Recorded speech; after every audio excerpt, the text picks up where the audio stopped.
Hi అండి, అందరికీ నమస్తే. Welcome to Babita cooking channel. ఈరోజు వీడియోలో వచ్చేసి ఎగ్ దమ్ బిర్యానీని ఎలా తయారు చేసుకోవాలో చూపించబోతున్నానండి. అది కూడా చాలా ఈజీ వేలో, అచ్చం డాబాలో తిన్నట్టుగానే ఉంటుందండి. అంత రుచిగా ఉంటుంది. తప్పకుండా మీరు కూడా ఇంట్లో ట్రై చేయండి. మీకు ఎలా వచ్చిందో కింద కామెంట్ సెక్షన్లో కామెంట్ చేయండి. అలాగే లైక్ చేయండి, షేర్ చేయండి, సబ్స్క్రైబ్ చేయండి. వంట రాని వాళ్ళైనా సరే, ఫస్ట్ టైం మీరు దమ్ బిర్యానీని చేసినా సరే చాలా రుచిగా అయితే వస్తుందండి.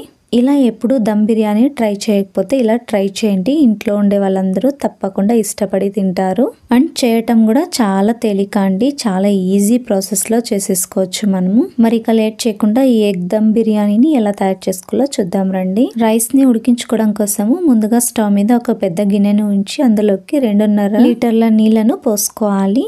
నెక్స్ట్ ఇందులోకి బిర్యానీ ఇంగ్రీడియంట్స్ మొత్తం వేసుకోవాలండి. హోల్ మసాలాలు మొత్తం వేసుకోవాలండి. నెక్స్ట్ ఇందులోకి రైస్కి సరిపడంత ఉప్పును వేసుకోవాలి. ఇందులోకి 1 టీ స్పూన్ ఆయిల్ని కూడా వేసుకోండి. చిన్నగా కట్ చేసి పెట్టుకున్న కొత్తిమీరను కూడా 1 టేబుల్ స్పూన్ దాకా వేసుకోండి. చిన్నగా కట్ చేసి పెట్టుకున్న పుదీనాను కూడా 2 టేబుల్ స్పూన్ల దాకా వేసుకుని ఇప్పుడు మూత పెట్టేసి నీళ్ళను బాగా మరలించుకోండి. ఇలా నీళ్లు బాగా మరలుతున్నప్పుడు బాస్మతి రైస్ని వేసుకోవాలండి. నేను ఇక్కడ 2 గ్లాసుల బాస్మతి రైస్ని తీసుకుని బాగా 2 సార్లు కడిగిన తర్వాత ఒక అరగంట సేపు నానబెట్టి తీసుకున్నానండి. నేను ఇక్కడ బాస్మతి రైస్ని వాడుతున్నానండి. మీరు నార్మల్ రైస్నైనా కూడా యూజ్ చేయొచ్చు. ఏ రైస్తో చేసినా సరే సేమ్ ప్రాసెస్లోనే చేసుకోవాలండి. ఏ రైస్ని తీసుకున్నా సరే అరగంట సేపు ముందుగానే నానబెట్టి తీసుకోండి. ఇప్పుడు ఒకసారి బాగా కలిపేసి మూత పెట్టి రైస్ని ఇలా ఉడికించుకోండి. ఇలా రైస్ మొత్తం బాగా ఉడికిన తర్వాత ఇందులో నీళ్ళు అనేవి లేకోకుండా పూర్తిగా నీళ్ళను వంచేసుకోండి. ఇలా నీళ్ళను పూర్తిగా వంచేసి డ్రైన్ అవుట్ చేసేసుకోండి. ఇలా నీళ్ళు అనేవి పూర్తిగా వంచేసుకున్న ఈ రైస్కి ఇప్పుడు ప్లేట్ పెట్టేసి పక్కన ఉంచుకోండి. నెక్స్ట్ ఉడికించుకున్న గుడ్లను తీసుకోండి. నేను ఇక్కడ 8 గుడ్లను తీసుకున్నాను. మీరు మీ క్వాంటిటీని బట్టి గుడ్లను ఉడికించి తీసుకోండి. ఇలా ఉడికించుకున్న గుడ్లకు సైడ్స్లో ఇలా ఘాట్లు పెట్టుకొని ఇప్పుడు ఈ గుడ్లను పక్కన ఉంచుకోండి. ఇప్పుడు స్టవ్ మీద ఇలా ఒక ప్యాన్ని కానీ ఒక బాండీని కానీ ఉంచి ఇందులోకి 1 టేబుల్ స్పూన్ దాకా ఆయిల్ని, 2 టేబుల్ స్పూన్ల దాకా నెయ్యిని వేసుకోండి. మీరు పూర్తిగా ఆయిల్నైనా యూస్ చేయొచ్చండి. ఇందులోకి ఉడికించుకున్న ఎగ్స్ని మొత్తం వేసేసుకోండి. ఇలా ఎగ్స్ అన్నిటినీ వేసుకున్న తర్వాత ఇందులోకి 1/2 టీ స్పూన్ దాకా కారం, 1/2 టీ స్పూన్ దాకా పసుపును కూడా వేసుకోండి. ఇలా ఎగ్స్ని కారం పసుపు వేసుకున్న తర్వాత ఎగ్స్ని మొత్తం ఆయిల్లో ఫ్రై చేసుకోవాలి. స్టవ్ని లో టు మీడియం ఫ్లేమ్లో ఉంచి ఎగ్స్ని ఫ్రై చేసుకోండి. ఈ ఎగ్స్ పైన మంచి గోల్డెన్ కలర్ షేడ్ వచ్చేంత వరకు ఎగ్స్ని ఫ్రై చేసుకోవాలి. ఇలా మంచిగా కలర్ చేంజ్ అయిన తర్వాత పక్కన ఒక గిన్నెలోకి వేసుకోండి. ఇలా ఫ్రై చేసుకునే ఎగ్స్ని పక్కన ఉంచుకోండి. ఇప్పుడు ఇదే ప్యాన్లోకి మరొక 2 టేబుల్ స్పూన్ల దాకా ఆయిల్ని వేసుకోండి. అలాగే 1 టీ స్పూన్ దాకా నెయ్యిని కూడా వేసుకోండి. ఇప్పుడు ఇందులోకి 1 బిర్యానీ ఆకు, 2 చెక్క, లవంగాలు, మిరియాలు, జాపత్రి, ఇలాచి, షాజీరాను వేసుకోండి. ఇలా హోల్ గరం మసాలాలు మొత్తం వేసుకున్న తర్వాత ఇలా 1 నిమిషం పాటు ఫ్రై చేసుకోండి. అల్లం వెల్లుల్లి పేస్ట్ని కూడా 1 టీ స్పూన్ దాకా వేసుకొని ఫ్రై చేసుకోండి.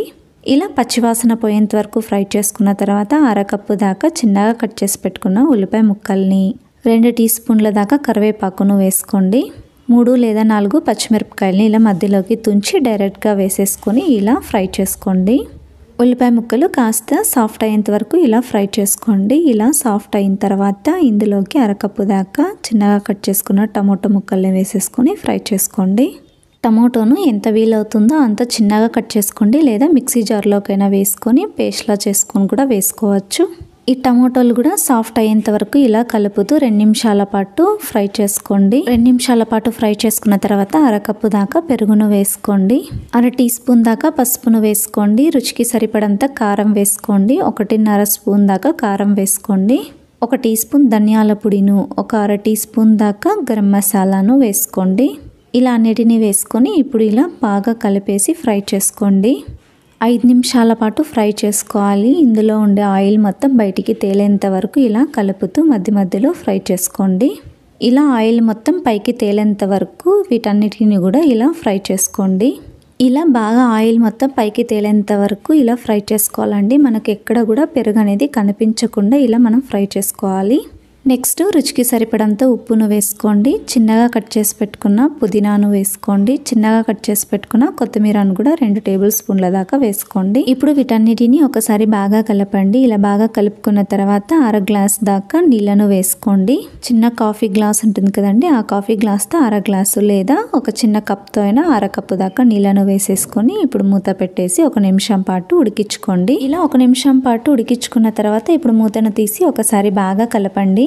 మీరు కావాలనుకుంటే ఇప్పుడే మనం ఇందాక ఫ్రై చేసి పెట్టుకున్న ఎగ్స్ని వేసేసుకొని 1 నిమిషం పాటు ఎగ్స్ని కూడా ఇందులో ఫ్రై చేసేసి ఎగ్స్ని మొత్తం పక్కకు తీసేసుకోండి. లేదా ఇక్కడ నేను చూపిస్తున్న ప్రాసెస్లో అయినా మీరు చేసుకోవచ్చండి. ఇలా బిర్యానీ మసాలా మొత్తం రెడీ అయింది కదండి. ఇప్పుడు స్టవ్ ఆఫ్ చేసి దీన్ని పక్కన ఉంచుకోండి. ఇందాక ఉడికించి పెట్టుకున్న రైస్ని, ఇందాక ఫ్రై చేసి పెట్టుకున్న ఎగ్స్ని, అలాగే బ్రౌన్ ఆనియన్స్ని కూడా ఇలా తీసుకోండి. బ్రౌన్ ఆనియన్స్ని ఎలా తయారు చేసుకున్నానంటే ఆయిల్లో ఉల్లిపాయ ముక్కల్ని బాగా కలర్ చేంజ్ అయ్యేంత వరకు డీప్ ఫ్రై చేసుకొని తీసుకున్నానండి. నెక్స్ట్ వచ్చేసి దమ్ పెట్టుకోవడం కోసము నేను ఇక్కడ నాన్ స్టిక్ బాండీని తీసుకుంటున్నానండి. మీరు ఏదైనా మందంగా ఉండే పాత్రనైనా సరే తీసుకోండి. అడుగున మాడిపోకుండా ఉండడం కోసము నేను ఇక్కడ నాన్ స్టిక్ బాండీని తీసుకుంటున్నానండి.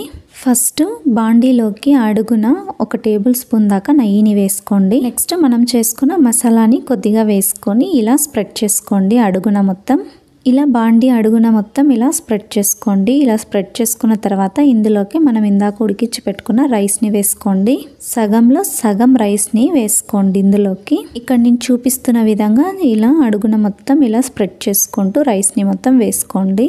ఇలా కొద్దిగా రైస్ని వేసుకున్న తర్వాత మరొకసారి మనం చేసి పెట్టుకున్న గ్రేవీని కూడా 2 లేదా 3 టేబుల్ స్పూన్ల దాకా ఇలా స్ప్రెడ్ చేసుకుంటూ వేసుకోండి. ఇలా గ్రేవీని స్ప్రెడ్ చేసుకున్న తర్వాత మీరు కావాలనుకుంటే ఇప్పుడే మనం ఉడికించిన ఎగ్స్ గ్రేవీని మొత్తం కూడా వేసేసుకోవచ్చండి. ఇలా గ్రేవీని మొత్తం వేసుకునైనా రైస్ని మొత్తం వేసుకుని దమ్ చేసుకోవచ్చండి. లేదంటే ఇలా సగం గ్రేవీని వేసుకున్న తర్వాత మిగతా రైస్ని మొత్తం వేసేసుకోండి. ఇలా రైస్ని మొత్తం స్ప్రెడ్ చేసుకోండి. ఇలా రైస్ని మొత్తం స్ప్రెడ్ చేసుకున్న తర్వాత మిగిలిన గ్రేవీని మొత్తం కూడా ఇప్పుడు వేసేసుకోండి. మీరు ఇంకా ఎగ్స్ని గ్రేవీని మధ్యలోనే వేసుకోవచ్చండి. నేను ఎందుకు అలా వేసుకోవట్లేదంటే ఎగ్స్ని ఇలా మనం తీసేటప్పుడు ఎగ్స్ మొత్తం బ్రేక్ అవుతాయని చెప్పేసి నేను ఇలా దమ్ చేసుకుంటున్నానండి. ఎలా చేసుకున్నా ఒకటే అండి. నాకు ఈజీ ప్రాసెస్లో మనం చేసుకోవాలి. నేనైతే ఇలా నాకు ఈజీగా ఉంటుంది, ఎగ్స్ అనేవి బ్రేక్ అవ్వవని చెప్పేసి నేను ఇలా చేసుకుంటున్నానండి. నెక్స్ట్ ఫ్రై చేసి పెట్టుకున్న ఎగ్స్ని కూడా ఇలా అరేంజ్ చేసుకోండి. ఇలా ఎగ్స్ని పెట్టుకున్న తర్వాత 2 టేబుల్ స్పూన్ల దాకా ఫ్రైడ్ ఆనియన్స్ని కూడా ఇలా వేసుకోండి. ఇలా ఫ్రైడ్ ఆనియన్స్ మొత్తం వేసుకున్న తర్వాత నెక్స్ట్ చిన్నగా కట్ చేసుకున్న పుదీనాను వేసుకోండి. 1 టేబుల్ స్పూన్ దాకా పుదీనాను వేసుకున్న తర్వాత చిన్నగా కట్ చేసి పెట్టుకున్న కొత్తిమీరను కూడా 1 టేబుల్ స్పూన్ దాకా వేసుకోండి. నెక్స్ట్ పైనుండి 1 టీ స్పూన్ దాకా నెయ్యిని వేసుకోండి.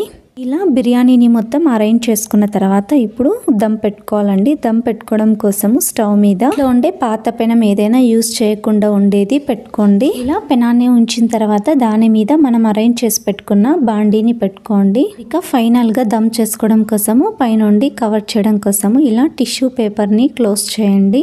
టిష్యూ పేపర్ గానీ లేదా సిల్వర్ కాయిల్ పేపర్ ని గానీ మనం పెట్టుకుని దమ్ చేసుకోవచ్చండి. లేదా టిష్యూ పేపర్ ని గనక పెట్టుకుంటే ఇలా మనం నుండి నీళ్ళతో ఇలా స్ప్రింకిల్ చేసుకోవాలండి. ఎందుకు అంటే టిష్యూ పేపర్కి రైస్ కానీ ఎగ్ కానీ అతుక్కోకుండా ఉండడం కోసము నీళ్ళతో స్ప్రింకిల్ చేసేసి లిడ్ని క్లోజ్ చేసేసుకొని 20 మినిట్స్ దాకా దమ్ చేసుకుంటే సరిపోతుందండి.